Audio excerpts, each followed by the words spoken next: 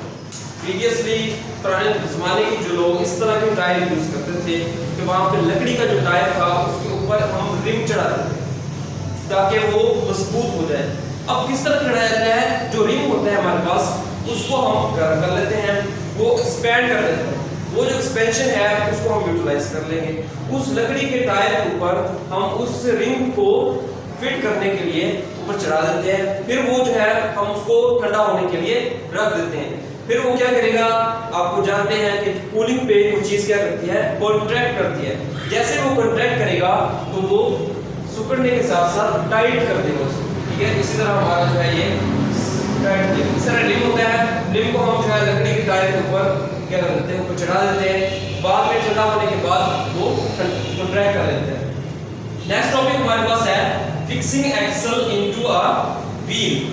کسی بھی وہیل کے اندر کسی راڈ کو جو اپلیکیٹ کیا جاتا ہے وہ ہمارے پاس ہوتا ہے ایکسل۔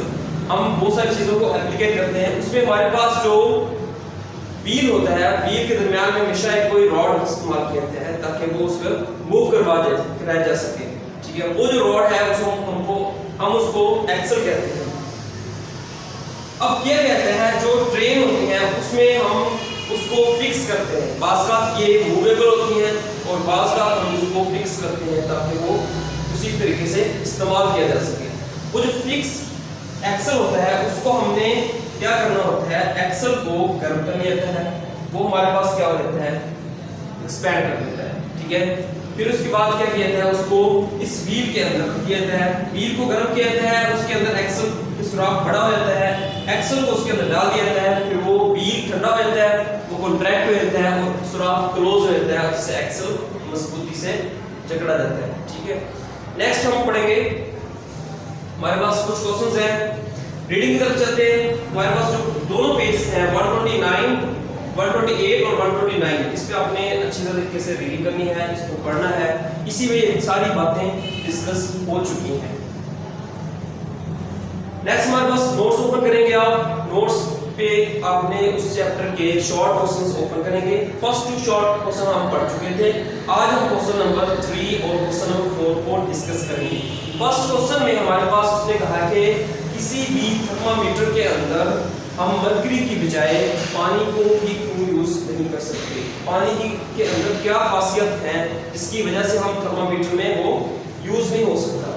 تو ہمارے پاس کچھ ریزنز ہیں، اس کو ہم ڈسکس کریں گے۔ ہمارے پاس 4 ریزنز ہیں، وہ ہم ڈسکس کریں گے۔ First of all, it is not visible, پانی ویزیبل نہیں ہوتا۔ اس کی ریزن کیا ہے کہ ہم پانی کو اگر دیکھ نہیں سکتے، اب کسی اگر تھرمامیٹر کے اندر بہت ہی کم کوانٹٹی میں لیکوڈ استعمال ہوتا ہے، اس کے اندر اگر ہم پانی کو ڈال دیا جائے تو وہ پانی جو ہے ہمیں لیول بتائے گا نہیں۔ اس کی ریزن کیا ہے، وہ ہم اس کی وجہ سے اس کو استعمال نہیں کر سکتے، تو وہ ہمارے پاس لیول کلیئرلی نظر نہیں آئے گا اس کا۔ نیکسٹ ہمارے پاس ہے water does not have uniform expansion, پانی کی جو ہے یونیفارم ایکسپینشن نہیں ہوتی۔ اس سے مراد کیا ہے، یونیفارم مراد ریگولر کہ ایکسپینڈ۔ اب کیوں جتنی بھی دنیا میں چیزیں ہیں اس کو اگر ہم ایکسپینڈ کریں، اس کو ہیٹ کریں تو ایکسپینڈ ہوتی ہے، جس طرح ہم ہیٹ کرتے جائیں گے وہ اسی طریقے سے اسی ریشو کے حساب سے وہ ایکسپینڈ ہوگی۔